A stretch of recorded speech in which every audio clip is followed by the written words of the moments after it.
Alright, so first off, you should know that I had the Aftershokz for 10 months now. And then I'm going to go through my list of pros, and then I'll move on to my list of cons. I'll let you know what I like and what I don't like about it, and whether or not this should be something that you would consider, and if it would benefit you in any way.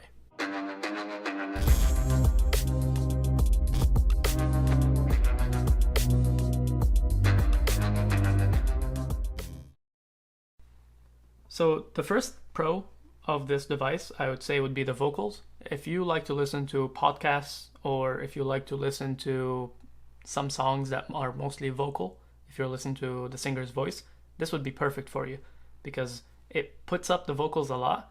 It doesn't have much bass, but the vocals are definitely very clear. Second, I would say awareness. A really good thing about this device is that it doesn't go in your ear like normal earbuds. It goes around your ear, and that way you can hear everything around you. So if you like to ride a bike or ride a skateboard, anything like that, where it needs your attention around you to traffic or people, then this would be great just because you hear the music and at the same time you can hear your surroundings. Third, I would say weight. This device is very light, and because of it, it makes you feel that it's not even there. After wearing it for a couple of minutes listening to music or a podcast, I just forget that I'm wearing it.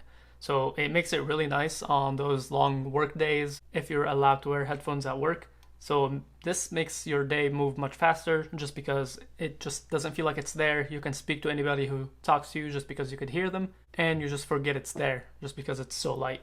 Battery life on this device is really good, and what I really like about it is that sometimes I forget this device on for 2 days in a row and not even using it. It's just on, sitting on a corner, and when I come back to pick it up, the device is at 90, 80, 100%. It barely goes down at all.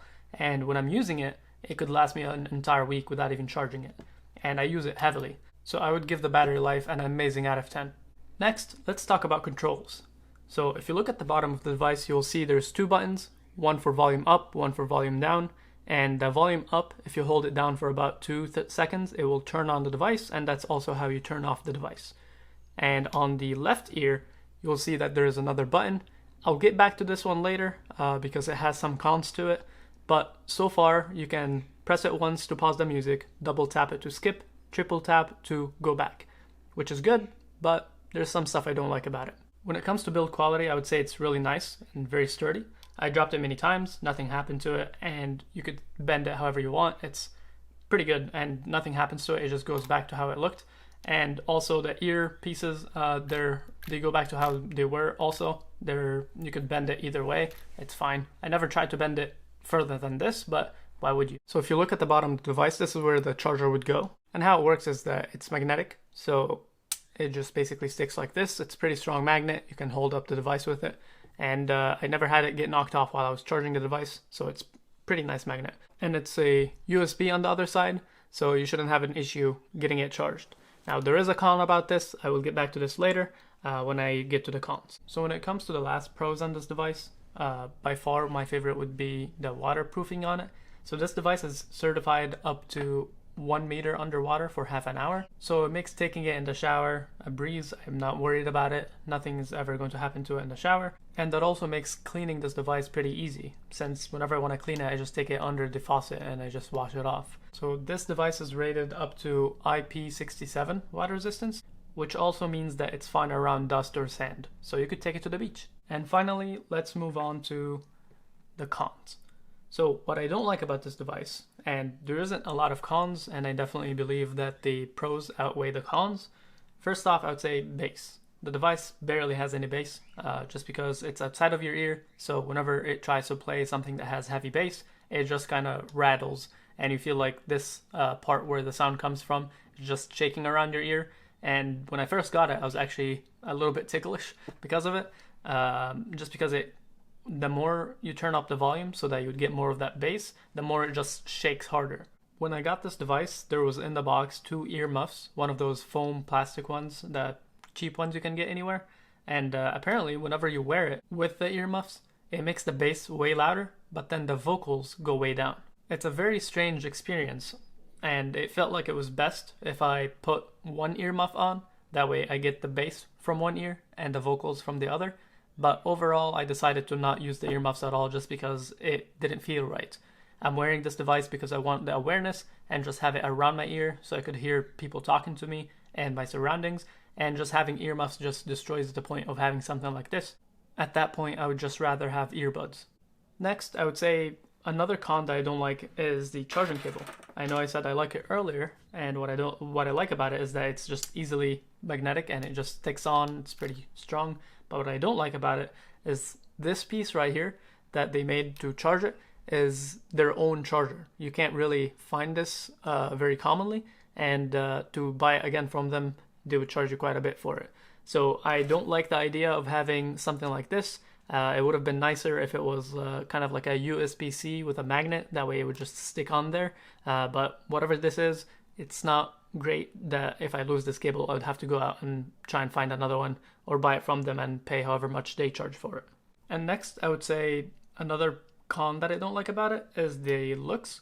Yeah, the looks are fine. I actually like it. Some people don't know what this is, so they can mistake it for something else. And the first time my brother saw me wearing this, he thought I was wearing hearing aids. So I'm not surprised if other people thought I was wearing hearing aids too. But I don't really care. I have long hair. It covers most of it. The only part you could see is the front right here. And really, I don't care if people think I'm wearing hearing aids either. But just so you know, that could be something that you might run into. Alright, finally, the last thing I don't like about this device is that button that I said I would get back to later.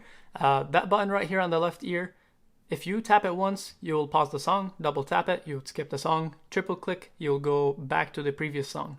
This is all great. However, if you hold it, instead of it pulling up like, I don't want to say the name, an assistant of some sort, then that's not what happens. At least on Android. I haven't tried it with iPhone.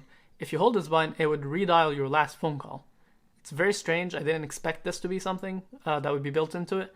But it's really awkward when I'm in the shower and I'm trying to call up an assistant, and then instead of that it redials my last phone call and I don't even know or remember who I was talking to.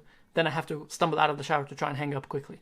You could also one click to hang up on a call, but you know, when you're freaking out to try and hang up, you sometimes forget about stuff like this. Another con or pro that you could see on something like this is it does not have an app. I kind of like that it doesn't have an app, but I understand that some people might want to customize it as far as the sound or the way you can interact with it. I would like to be able to change that button to call an assistant of some sorts, but other than that, everything else is very seamless. It connects right away. The volume buttons are also straightforward, but I would understand that some people would like to turn up the vocals or lower the bass, whatever it is that you might want to do, even though there's not really bass on this and the vocals are already pretty good, but some customizability might be a good thing.